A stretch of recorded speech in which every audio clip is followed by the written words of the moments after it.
Today is Veterans Day, and now to a story about history told through letters.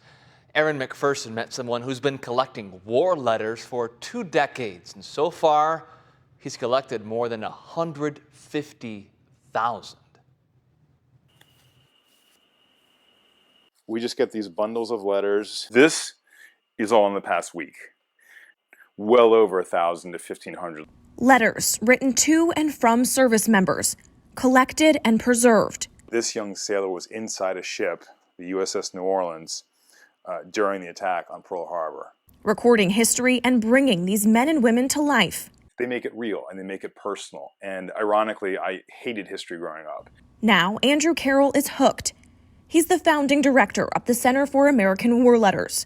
What I most hope comes out of this project is that we can humanize these men and women who serve. They are not just soldiers, sailors, airmen, and Marines. Every single one of them has a loved one, has a spouse or a sweetheart, they're a child, they're a parent. And just to remind people that these are not statistics that go off to fight, and to remember the actual names and stories of these incredible men and women.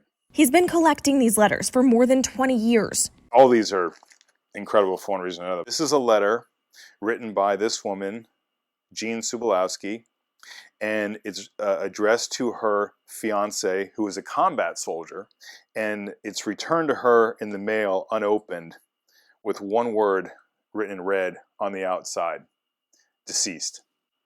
That's how she found out that the love of her life was gone forever. This is a handwritten letter that Josh wrote to his mom. I just hope that I made you proud, and if I don't come home for any reason, I just want you to know always I will be with you. Carroll has about 150,000 of them.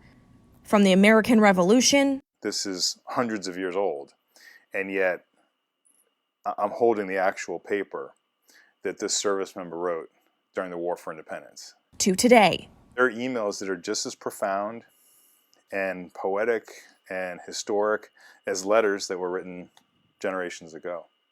And every conflict in between. This is without question one of our most visually stunning letters. That's the bullet hole that went through the letter and into him.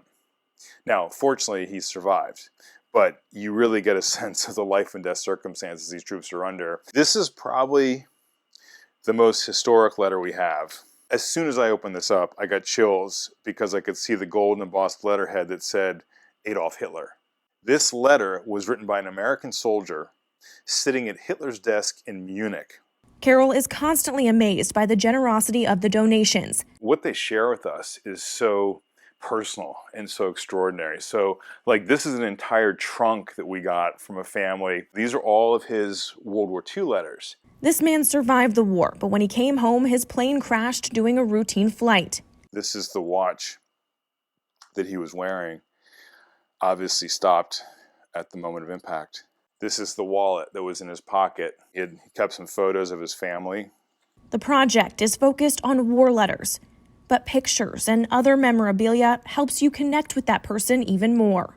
Oh, wow. These are his, I haven't seen this before. These are his medals. This is a very personal project for me, and I just want people to know that they're not just, when they send in letters, it's not going just to some institution. It's going to a group of people who feel very passionately about this, who love this project, who want to see it succeed, and to really want to honor and remember all of these troops, these veterans, and their families. Hundreds of years of service told through so many personal stories. If you would like to donate to the Center for American War Letters, go to NBC26.com. Incredible to hear.